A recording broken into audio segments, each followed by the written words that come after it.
Bienvenue tous. C'est un plaisir et un honneur d'avoir le plus grand spécialiste dans le domaine des dessins français du XVIIIe et de la peinture du XVIIIe, ensemble avec Pierre Zambert et quelques autres de ses amis présents ici. Alistair Laing a pris soin durant plusieurs dizaines d'années de tout le patrimoine privé anglais et a fait un inventaire impressionnant de tout ce qui est dans ces châteaux. Ça témoigne d'une très large culture et il a quelque chose que je lui envie énormément. Pas qu'il a encore tous ses cheveux, mais le fait qu'il est membre d'une très vieille société des dilettanti. À la Royal Academy, ils ont une société des dilettants, et les dilettants sont des gens érudits qui ont un spectre très large et qui exercent ce qu'on a en France, nommait la curiosité. Ce qui était le connaisseur anglais était le curieux français sous Richelieu. Et Alistair Laing a travaillé sur une collection à Chypre, qui est une découverte. Monsieur Leventis, qui est décédé en 1978, a laissé à la ville Nicosie une fondation avec un nombre de pièces extrêmement importantes. Et comme c'est la semaine du Salon des dessins et qu'il y a quelques dessins ici, Alistair Laing nous parlera un peu de ses découvertes des dessins français de cette collection. Grâce à Maître Cohn, on va pouvoir profiter un peu du soleil de Nicosie. Je vous remercie. Bien, merci Yann et merci à tous d'être venus. Et je vous prie d'excuser mon français qui n'est pas tellement bon, surtout parce que hier j'étais toujours à Chypre, je suis rentré à Londres et puis je suis venu ici sans avoir le temps d'exercer mon français. Et ce qui est intéressant de cette collection, c'est, comme j'ai écrit ici, c'est une collection formée ici à Paris par un cypriote d'origine grecque, quoique la propriété de sa famille est dans la partie de Chypre qui est maintenant régie par la Turquie. Il est né en 1902. Il est allé d'abord en Égypte et puis en Marseille et il a complété son éducation à l'école supérieure de commerce à Bordeaux. Et, il est allé en Nigérie en 1920 et il a commencé de faire un commerce là. Et puis aussi au pays qui s'appelait à cette époque-là le Gold Coast, maintenant Ghana. Il a fondé sa propre compagnie en 1936 et il a créé des grands magasins. Et il avait aussi la concession pour Coca-Cola et pour Mercedes et des choses comme ça.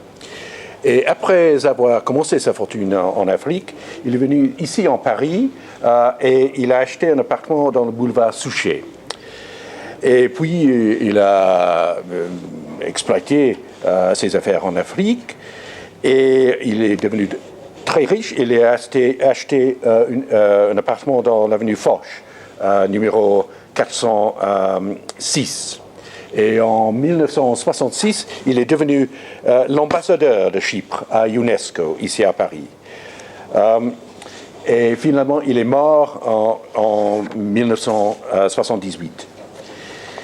Et autant qu'il était à Paris, surtout dans les années 50 et 60 et au commencement des années 70, 70 ans, il a acheté une collection surtout pour orner son appartement.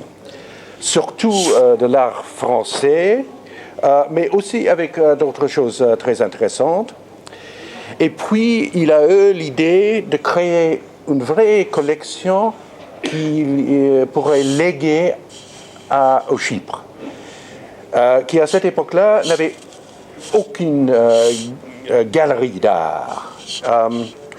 Et en effet, il a créé deux collections. Une collection de l'art européen entre le 16e et le 19e au début du 20e siècle, mais aussi il a acheté toute une collection de la peinture grecque du 19e et du début du 20e siècle. Et c'est une collection qui a été formée par Evangelos Averov.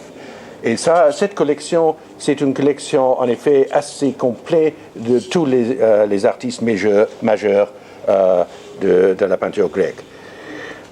Et après sa mort, on a créé une fondation qui a surtout des buts éducationnels, culturels et philanthropiques, et qui opère pas seulement en Chypre et en Grèce, mais partout en Europe, même en Bulgarie, par exemple.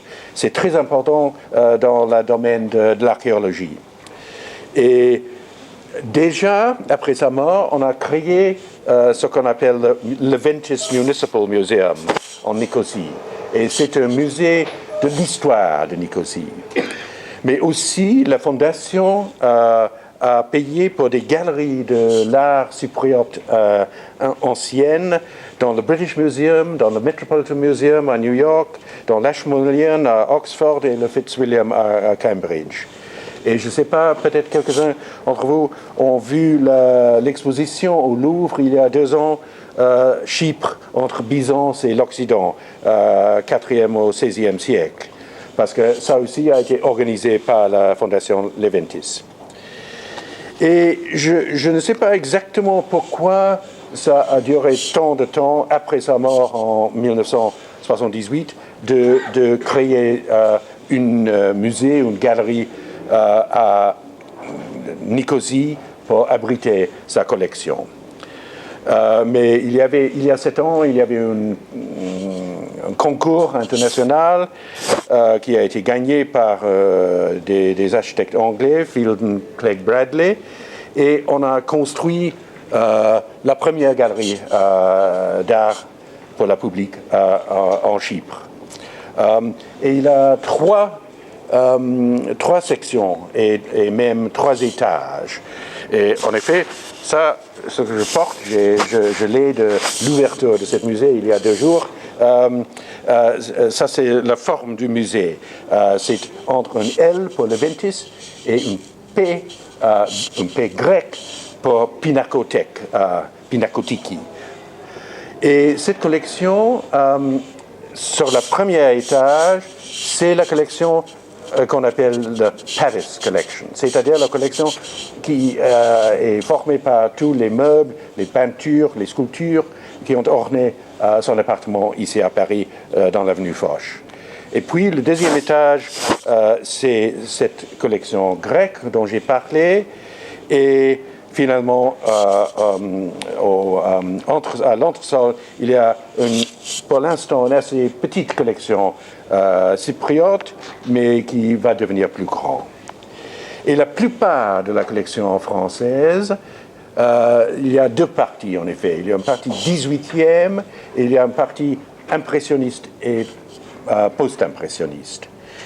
Et à mon avis, la plus intéressante, c'est la partie 18e dont je vais parler aujourd'hui, tandis que les impressionnistes et les post-impressionnistes sont plutôt le genre de tableau des maîtres de cette époque qu'on collectionnait pour orner un appartement. C'est-à-dire, il y a des tableaux par Monet, Renoir, Sisley, Pissarro, Maximilien Luce, Outrillo, Bonnard, Dufy, Vlaminck, Van Dongen et Chagall, mais pour la plupart, ils ne sont pas des œuvres très importantes par ces artistes. Mais aussi, ce qui est intéressant, il y a des tableaux par des artistes qui maintenant ne sont pas tellement bien connus, comme Gustave Loiseau, Élisée Maclay, Abel Lovray, Henri Lebasque et Pierre Laprade. Mais il y a un ou deux tableaux avant les impressionnistes. Il y a un beau Corot, par exemple, il y a un tableau de Bonvin. Mais aujourd'hui, je veux reparler surtout des tableaux 18e, des tableaux et des dessins, des gouaches, des aquarelles, avec un peu des autres choses. Mais je vais commencer avec... God, I'm still getting this wrong. Pardon. Voilà. Ça, c'est pour montrer l'appartement. Un des salons des appartements avec les deux très beaux tableaux de Canaletto. Ça, c'est une autre chambre dans l'avenue Foch, avec par exemple le Renoir de Coco sur la droite. Ça, c'est une partie seulement, c'est très difficile à photographier, la nouvelle galerie. Et en effet, ce qu'on a fait, c'est pour financer la galerie, on a construit aussi un bloc d'appartements pour payer pour le musée. Et ça, c'est cette partie-là. Et voilà un des beaux tableaux pré-impressionnistes dans ce cas, de Boudin. C'est un très beau Boudin qui a été acheté par Louis à Sotheby's en 1967.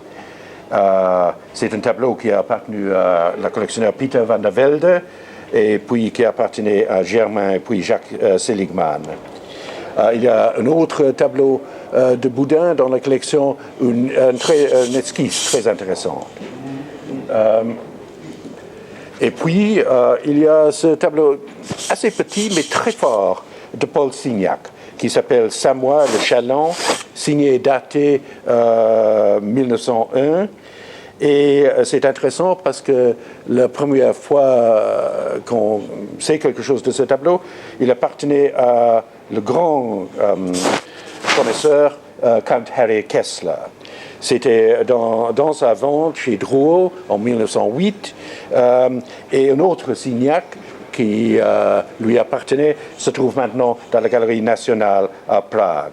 Plus tard, il a été acheté par Gaston Lévy, le cofondateur de Monoprix, en 1929.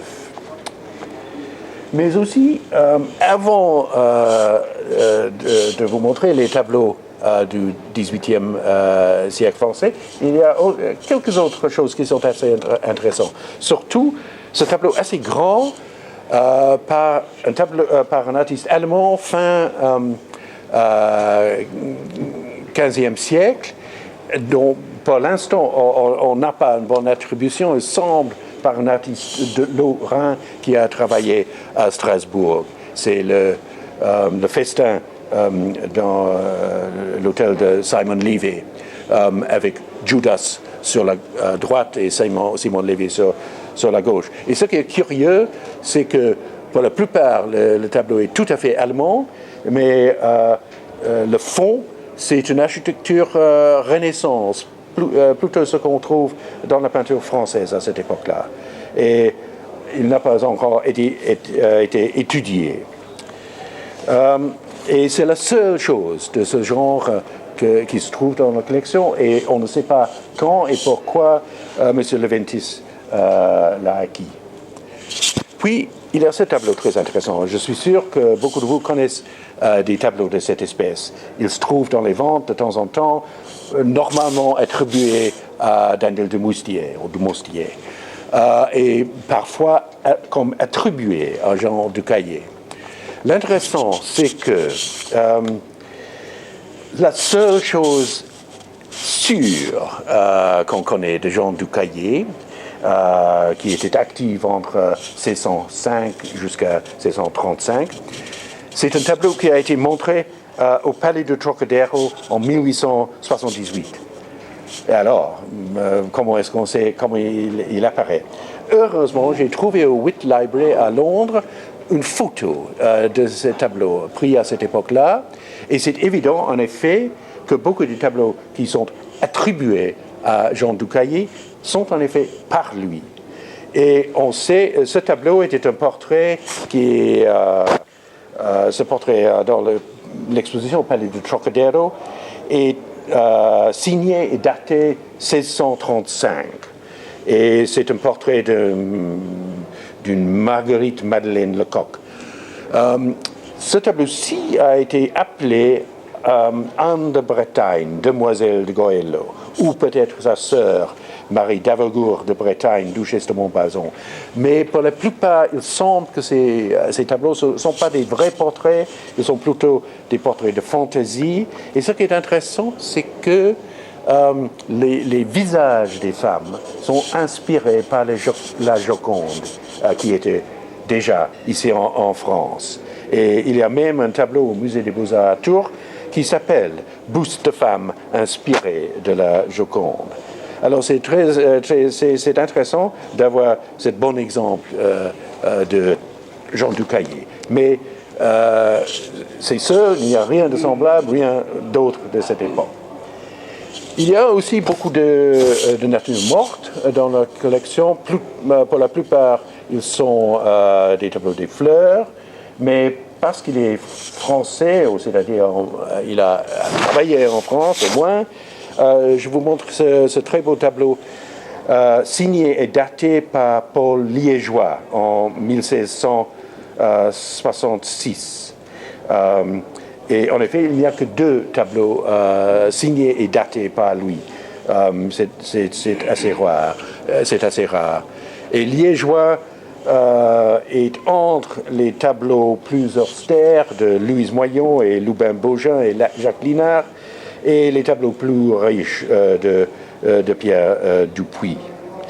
Il y a un autre tableau que M. Leventis a acheté comme par Paul Liégeois en 1956, c'est-à-dire un des premiers tableaux qu'il a acheté, mais malheureusement, maintenant on l'appelle simplement École de Paul Liégeois. Il semble qu'il a acheté ce bon tableau de Paul Liégeois peu après son premier achat. Puis, toujours avant de venir au tableau français, il y a ces 2 très beaux tableaux par Canaletto, très insolites par leur format. Ils sont verticales plutôt que horizontales. Et curieux aussi parce que sur la droite, vous avez un tableau, une vraie vue de Venise, la Piazzetta, avec le campanile, et le campanile va être réparé après un coup de tonnerre. Mais sur la gauche, vous avez un tableau qui est simplement une caprice, un capriccio, avec le pont de Santa Trinita à Florence. Mais les autres bâtiments semblent être tous tout à fait imaginaires. Et ce qui est curieux, c'est qu'il semble que ces 2 tableaux ont toujours été ensemble, quoique l'un est une vraie vue, tandis que l'autre est un tableau de fantaisie. Et il y a même un dessin pour le tableau sur le droit, qui a dans la collection royale en Angleterre, et il y a une inscription à 23 aprile 1745, giorno de San Giorgio Cavalier, diede la saita nel campanile de San Marco. C'est-à-dire, ce jour-là, le 23 avril 1745, ce coup de tonnerre a damagé le campanile de San Marco. Et il semble alors que, parce que Canaletto est venu en Angleterre entre 1746 et 1755, il semble que ces 2 tableaux ont été faits par lui en Angleterre et apparemment par un client anglais. Et la première fois qu'ils sont apparus, c'est au début du XXe siècle, dans une vente chez Christie à Londres, d'une collection anglaise. Mais à cette époque-là, ils étaient attribués à Bellotto, probablement à cause du Ponte de Santa Trinita à Florence, parce que Canaletto n'est jamais allé à Florence, tandis que son neveu, Bellotto, y est allé. La chose curieuse, c'est que cette vue du Ponte Santa Trinita, c'est une vue qu'on trouve nulle part dans des dessins ou des gravures de Florence. C'est probable alors que son neveu a dessiné le pont et son oncle l'a utilisé dans son tableau. La première fois que ces deux tableaux ont été montrés avec l'attribution correcte à Canaletto, c'était l'exposition organisée par Pierre Rosenberg à l'Orangerie des Tuileries en 1771, Venise au XVIIIe siècle. Puis il y a aussi deux autres tableaux, pas exactement vénitiens, un père dont je vous montre une, par Giovanni Battista Cimarole. Cimarole n'était pas né à Venise, mais il y travaillait depuis 1713 et il avait des vues de Venise et surtout des vues imaginaires des maisons, des villages sur la fleuve de Brenta. Et ces deux tableaux, c'est un très joli paire de tableaux, mais M.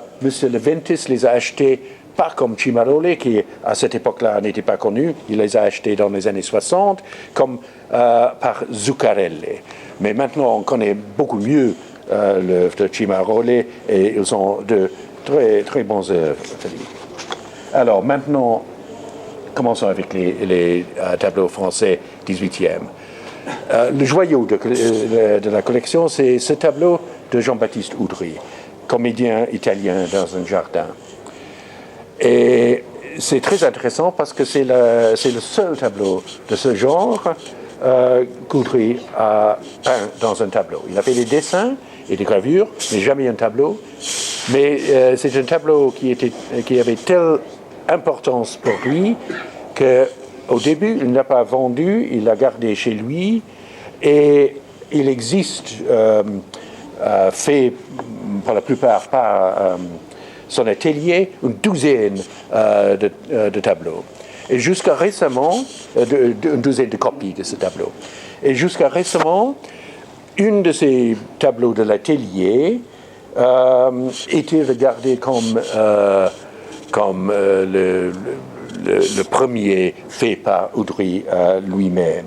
Et dans la grande exposition d'Oudry au Grand Palais en 1982, cet autre tableau, qui est maintenant au musée de Bordeaux, a été montré comme le tableau d'Oudry. Maintenant que ce tableau est réapparu, c'est possible à voir, il y a des petits pentimenti et tout ça, que ce n'est pas Oudry lui-même et que c'est le meilleur exemple.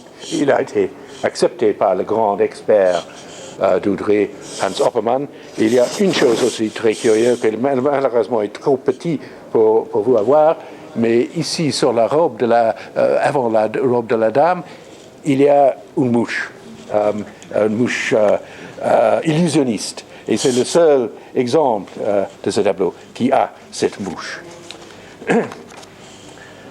C'est normal que, comme collectionneur de l'art français du XVIIIe siècle, M. Leventis aurait voulu avoir un tableau de Boucher, et surtout un paysage de Boucher, parce que M. Leventis aimait beaucoup les paysages.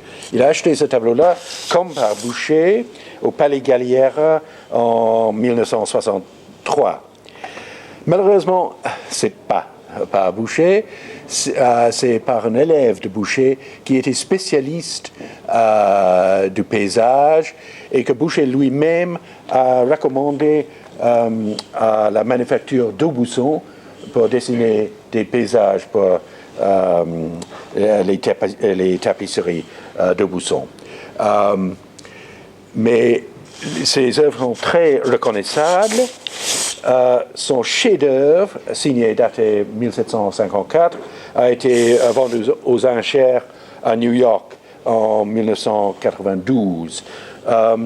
Ce tableau est un peu plus tard, ça date, je dirais, des années 60. Et ce qui est intéressant, c'est que ce chien-là, c'est un chien qui semble avoir été d'abord dessiné par Oudry, mais que plus tard, Boucher a utilisé ce dessin d'Oudry pour mettre ce chien dans deux de ses tableaux, un paysage au Louvre et un autre au musée d'Orléans.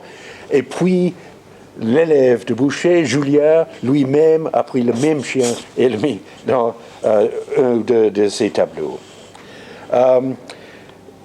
Quand Julia essayait de devenir le dessinateur de la manufacture d'Aubusson, il a dit de lui-même, il s'est exercé particulièrement au talent de paysage. Il a pris cette route par le conseil de M. Boucher, qui lui a représenté que l'on manquait de peintres de paysage en France, surtout pour les ouvrages droits, soit en tapisserie, de décoration ou autre. Alors c'est toujours un tableau assez beau, assez intéressant, même si ce n'est pas ce que pensait M. Leventis. Puis il y a deux tableaux qui sont, le premier est tout à fait reconnaissable, fait par cet artiste qui s'appelle Leclerc des Gobelins. Et c'est un tableau d'un pacha qui choisit des femmes pour son harem. Mais qui était ce Leclerc des Gobelins? Normalement, il est identifié avec, c'était toute une famille, des générations des artistes qui s'appelaient Leclerc. Normalement, il est identifié avec Jacques-Sébastien le troisième, qui est né en 1734 et mort en 1785.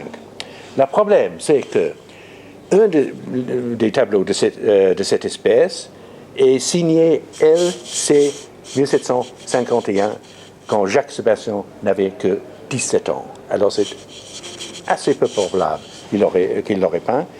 Mais ce qui est encore plus important, c'est qu'un artiste qui s'appelait Monsieur Leclerc, ancien professeur, exposait des tableaux à l'Académie de Saint-Luc en 1952, 53 et 56.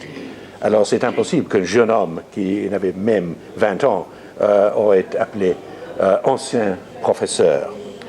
Et ce que je crois, c'est que le Leclerc des Gobelins, le premier Leclerc des Gobelins, qui a fait des tableaux de cette espèce, était Louis-Auguste, et qui était né en 1688 et qui est mort en 1771. Il est connu comme sculpteur ornementale et comme professeur à l'Académie de Copenhague de 1754 jusqu'à sa mort en 1771. Mais il est formé comme peintre et le monsieur Leclerc, ancien professeur qui a exposé à l'Académie de Saint-Luc en 1756, a donné comme son adresse rue de Grenelle Saint-Honoré chez un cellier. C'est-à-dire, ce n'était pas un artiste qui était résident à Paris, et c'est bien possible alors que c'était Louis-Auguste qui est venu de Copenhague avec quelques tableaux, les a montrés à l'Académie de Saint-Luc et puis est rentré en Copenhague. Mais il y a un problème parce qu'il y a un autre tableau de cette espèce qui est signé et daté LC 1775, c'est-à-dire 4 ans après la mort de Louis-Auguste. Et en ce cas-là, je crois que c'est bien Jacques-Sébastien qui a pris le bâton de son oncle et qui a continué de faire la même espèce de tableau. Et c'est même peut-être lui qui a fait ce charmant petit tableau d'un paysage avec des danseurs rustiques, dont on peut voir que les visages sont les visages qu'on trouve dans les tableaux de Leclerc des Gobelins, mais dont le paysage n'est pas tout à fait typique. Alors c'est un tableau un peu exceptionnel, et ça c'est peut-être un des premiers tableaux faits par Jacques-Sébastien III. Comme je dis, M. Leventis aimait beaucoup le paysage et il avait deux très beaux paysages qui sont pendants par Jean Pillement. Un paysage fluvial avec une femme et un homme qui dansent, et puis cette marine avec un naufrage. Et ces deux tableaux, c'est-à-dire un des tableaux, est signé et daté 1799. Et à cette époque-là, Jean Pillement, il est déjà rentré de l'Espagne et Portugal, et pendant tout le temps de la Révolution, il a habité Pézenas, où habitait aussi sa sœur et son mari, pour éviter toutes les choses désagréables de la Révolution. Et le paysage qu'il a fait est un paysage assez typique de lui, mais le naufrage ici est plutôt imité des œuvres de Joseph Vernet. Et en effet, après les années 70 du XVIIIe siècle, Pillement n'a pas beaucoup changé de manière, et ce tableau pourrait aussi bien être de 75 ou quelque chose comme ça, comme son vraie date qui est 1799. Ces paysages sont très faciles à reconnaître. Ils sont faits, pour la plupart, les meilleurs sont tous faits comme gouache. Et jusqu'à récemment, il n'y avait aucun bon livre sur Pillement. Mais une Polonaise mariée à un Américain, Maria Gordon Smith, a sorti un livre il y a 5 ou 6 ans maintenant, peu après sa mort, il y a 4 ou 5 ans. Et là, c'est pas infaillible, mais là, on trouve tous les renseignements vrais sur Pillement et une très belle sélection de ses œuvres. Mais elle ne connaissait pas ces deux tableaux parce qu'ils étaient toujours dans l'appartement à l'avenue Foch, où presque personne ne les a vus. Toujours comme paysage, il y a ce petit tableau, aussi une gouache, par Lazza Bruandé.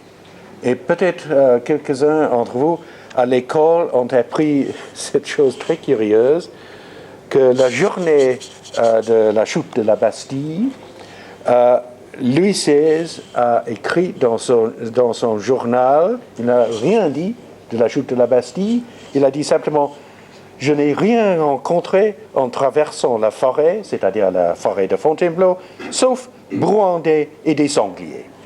Et ce qui est amusant, c'est que ce tableau-ci, c'est daté 1749, c'est-à-dire l'année de la chute de la Bastille. On ne sait pas si c'est ce tableau que Bruandais préparait quand Louis XVI l'a vu, mais c'est assez drôle d'avoir un tableau avec cette date parce que Bruandais a signé et a daté surtout très peu de ces tableaux. C'est très bien d'avoir ça alors. Et travaillant à la forêt de Fontainebleau, il est le précurseur de tous ces artistes qui y ont travaillé, surtout l'école de Barbizon. Il y a aussi 4 aquarelles par Louis Bélanger dans la collection. 2 que je trouve un peu moins intéressants de la fin de la siècle, des scènes dans un jardin anglais. Et puis ces 2 tableaux, une paire de paysages fluviaux avec des bâtiments un peu exotiques. Et ils sont signés et datés 1787. Et il faut se rappeler qu'à cette époque-là, l'aquarelle, qui est la forme de l'art, on peut presque dire préférée en Angleterre, n'était guère pratiquée en France. Il y avait assez peu d'artistes qui l'utilisaient. Il y avait surtout Bélanger lui-même et Louis-Gabriel Moreau, ou Moreau l'aîné. Et c'est en partie parce que l'aquarelle est très bien fait pour faire des vues des sites réels, des sites actuels. Et en effet, le deuxième tableau, le deuxième aquarelle même qu'on connaît de Bélanger est une vue des bords de la Saône qu'il a fait en 1779. Et après ça, il a fait beaucoup d'illustrations pour une publication qui s'appelait Description particulière et générale de la France. Et d'origine, il s'appelait Bélanger le Jeune pour le distinguer de son frère aîné, François-Joseph, qui était dessinateur des Menus Plaisirs et l'architecte de la Bagatelle. Mais après avoir voyagé en Italie, peu avant de faire ces deux aquarelles, il s'appelait Bélanger le Romain. Et il a fini sa carrière en Suède. Comme je dis, M. Leventis voulait avoir quelque chose de Boucher avec le paysage. C'est raté, mais ce qu'il possédait, c'est ce très belle académie d'un homme assis que Boucher a fait. Probablement pas pour l'Académie royale de peinture et de sculpture, mais pour un collectionneur. Et ce qui est intéressant, c'est que ça semble être pas comme normal fait avec le crayon noir, mais le noir est plutôt le pastel qu'il a utilisé. Et c'est un dessin très fort par lui. Et un élève de Boucher était Gravelot. Son vrai nom était Hubert François Bourguignon. Et il est connu comme le plus grand illustrateur des livres, et en France et en Angleterre au XVIIIe siècle. Il était le frère du géographe Jean-Baptiste Bourguignon d'Anville. Et quand il était jeune, son père l'avait donné d'argent pour étudier l'art à Rome. Mais il a gaspillé tout l'argent sur des livres et sur un train de vie très dispendieuse. Et alors son père l'a exilé à Santo Domingo. Mais quand il est rentré, il a étudié d'abord avec Jean Restou et après ça avec François Boucher pour être peintre. Mais il n'a guère pratiqué comme peintre. Il n'y a que 3 tableaux connus de lui.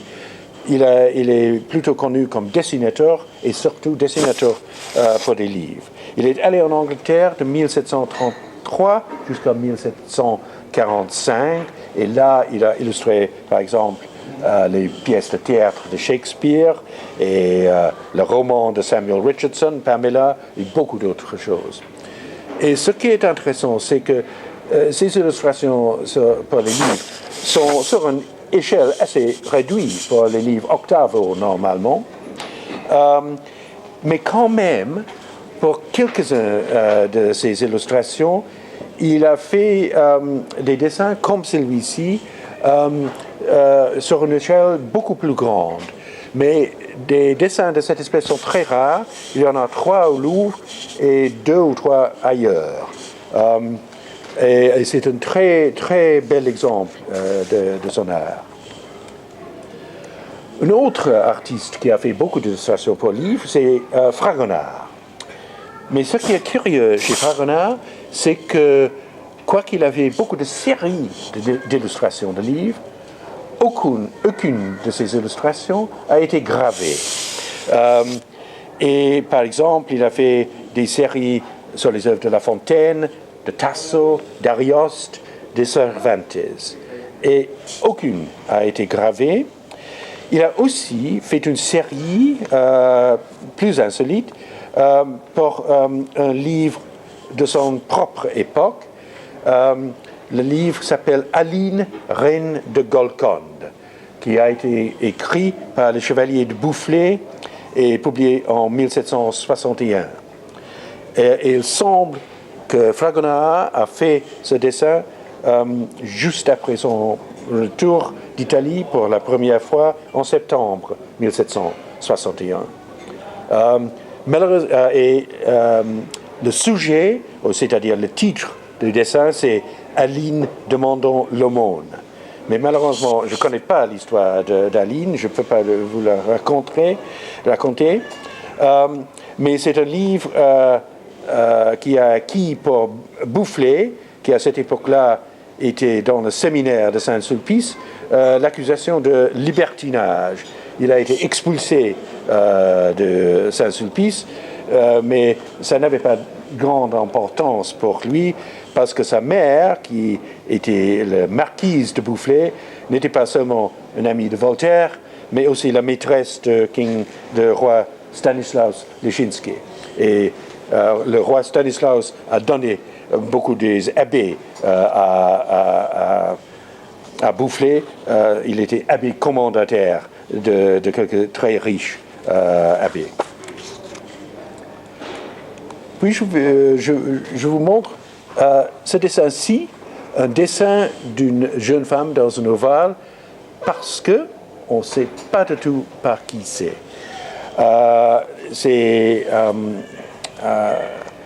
On ne connaît pas la première fois dans la vente posthume du comte Jean-Peter van Zuchtelen de Saint-Pétersbourg à Paris en 1862. À cette époque-là, on l'appelait portrait par Nattier, mais ça n'a rien à voir avec Nattier. Quand il a été vendu aux enchères au Palais Galliera un siècle plus tard, en 1967, c'était simplement comme école française 18e siècle. Monsieur Leventis l'a acheté quand même, et c'était Noel Annesley à Christie's qui l'attribuait à Pierre.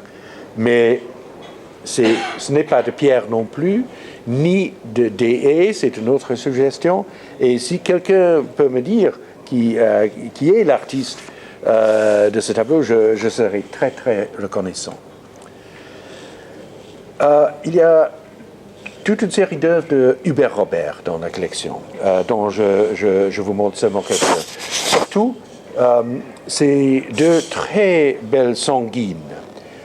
Sur la gauche, c'est une vue de Ronciglione. Il était appelé une vue de Tivoli, mais ça n'a rien à voir avec Tivoli, c'est une vue de Ronciglione.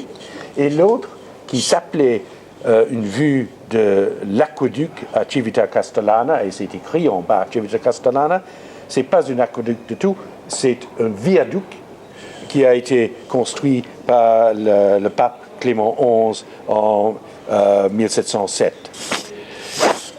Ce qui est intéressant, c'est que Ronciglione est tout près de Rome, et c'est l'endroit où Fragonard et l'abbé de Saint-Nom ont passé la nuit le premier jour après leur départ de Rome en avril 1761. Et ils étaient accompagnés par Hubert Robert, qui a fait pas seulement cette sanguine-ci, mais une autre, peut-être encore plus belle, dans la collection Véranque, dans le musée des Beaux-Arts à Valence, et aussi un tableau à l'huile. Et Fragonard aussi a fait deux dessins de Ronciglione. Mais l'autre, de Civita Castellana, n'a pas été visité par Fragonard et l'abbé de Saint-Nom, et il semble qu'il a été fait plus tard par Hubert Robert, parce que dans le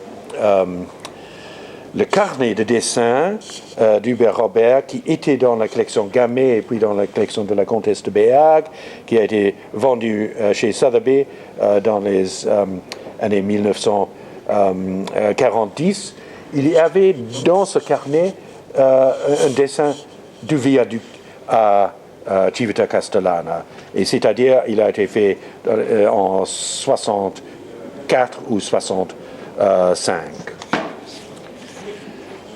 Il y a un autre dessin par Hubert Robert qui est assez drôle. C'est un moine qui prêche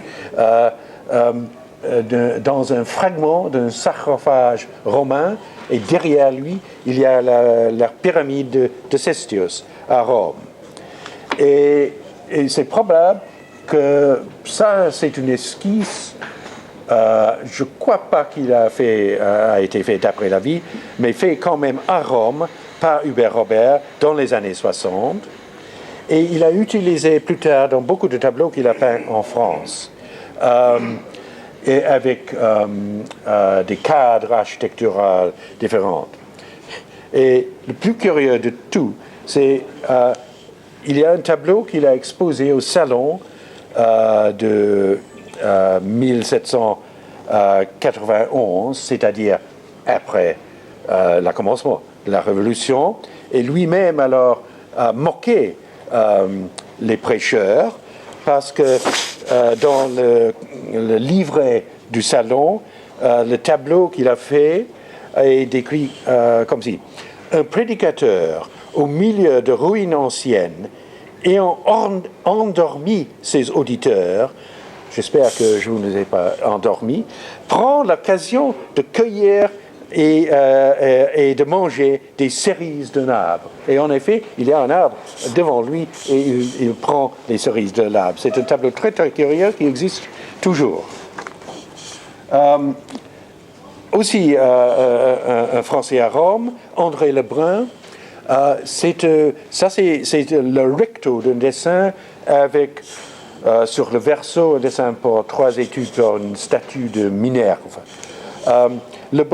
André Lebrun n'est pas très bien connu parce que après avoir été à Rome, il a passé toute sa vie en Pologne et en Russie et la plupart de ses dessins se trouvent là.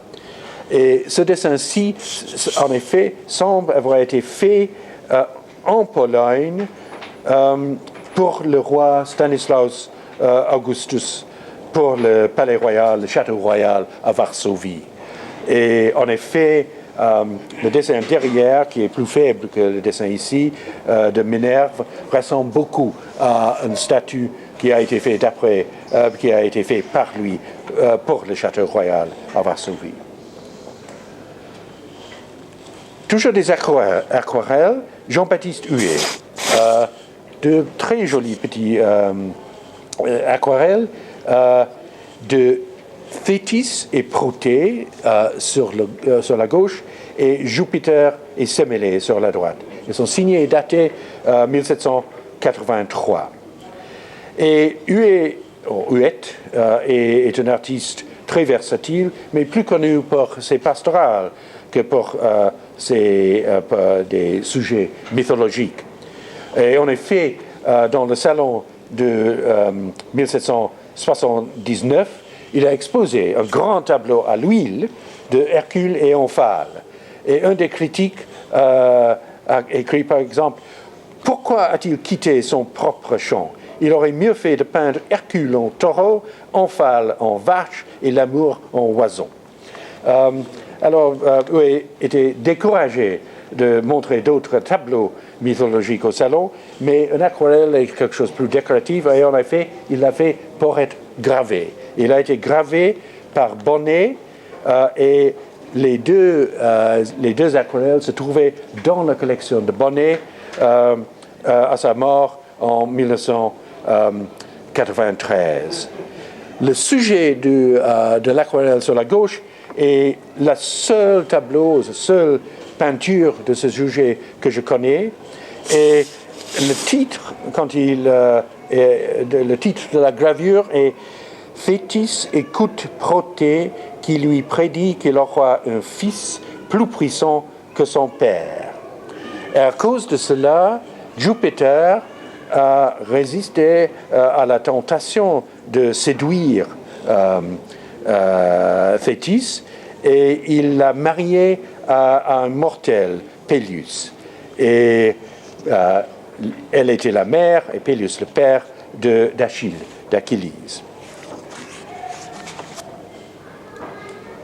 Un artiste qu'on apprécie guère de nos jours, qui est connu pour la plupart pour des aquarelles comme celle-ci, qui est un de 4 choses par lui dans la collection Leventis, et Jean-Frédéric Chasles.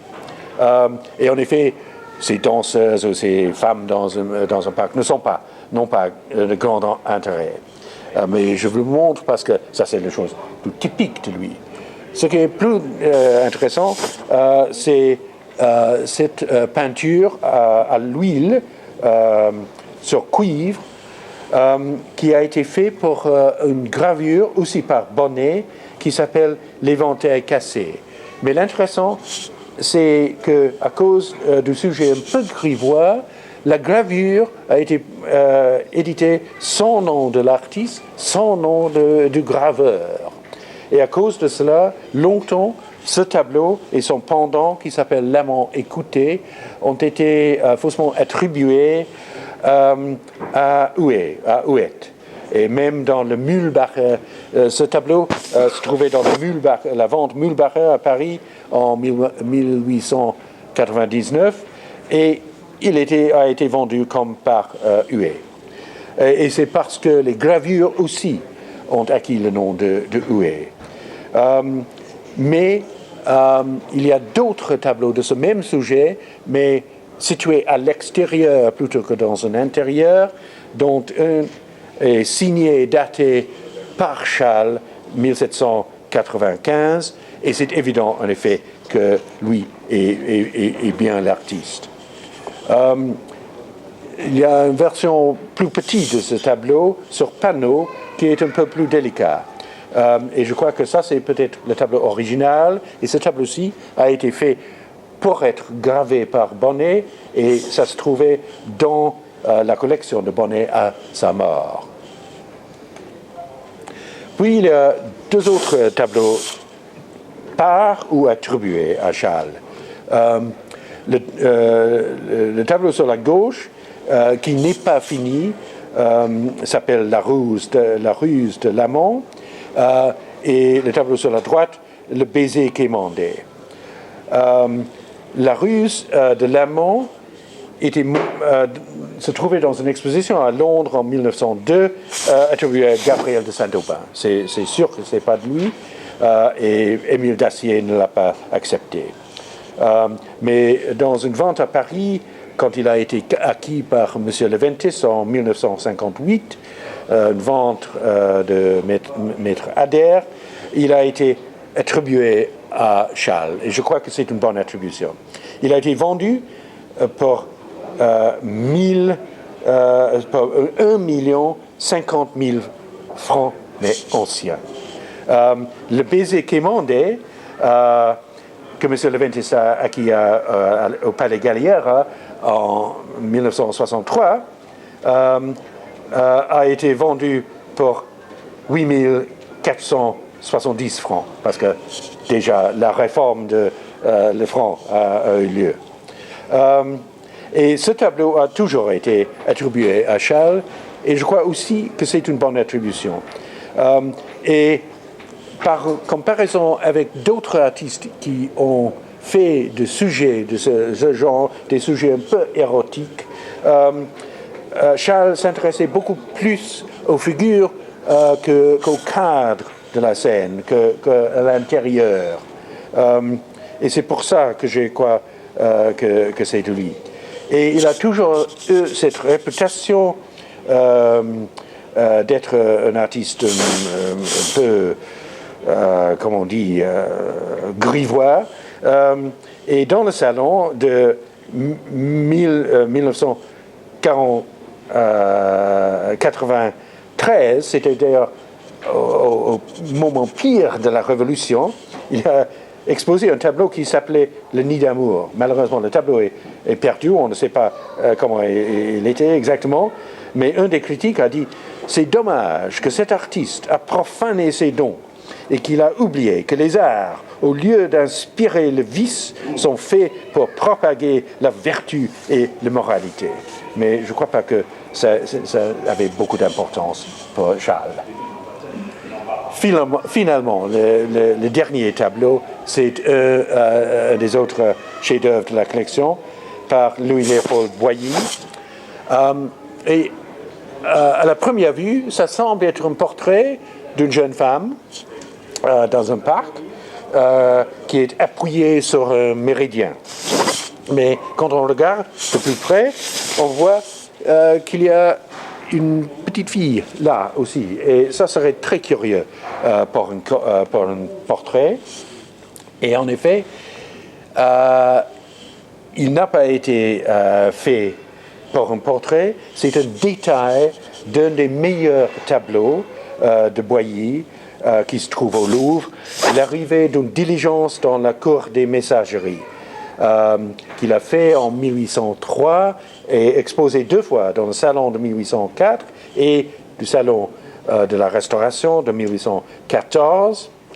Et il a gardé chez lui jusqu'il était forcé de vendre presque toute sa collection, mais le tableau de l'arrivée d'une diligence, il l'a racheté en cachet, sous un autre nom.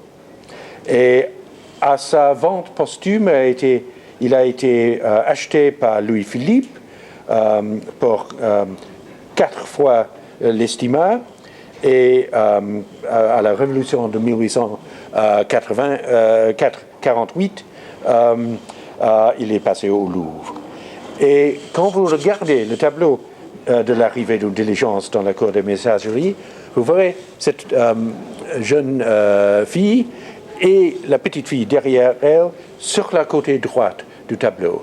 Il semble alors, parce qu'il y a un très beau dessin pour cette figure de la jeune fille qui se trouve aussi au Louvre, il semble que Boilly voulait agrandir un peu le tableau de la diligence en ajoutant cette figure. Et il était tellement content de la figure qu'il a ajouté qu'il avait l'idée de faire un tableau avec cette seule figure dans le paysage. Et c'est un tableau tout à fait délicieux et très typique du goût de M. Leventis. Je vous remercie de votre attention.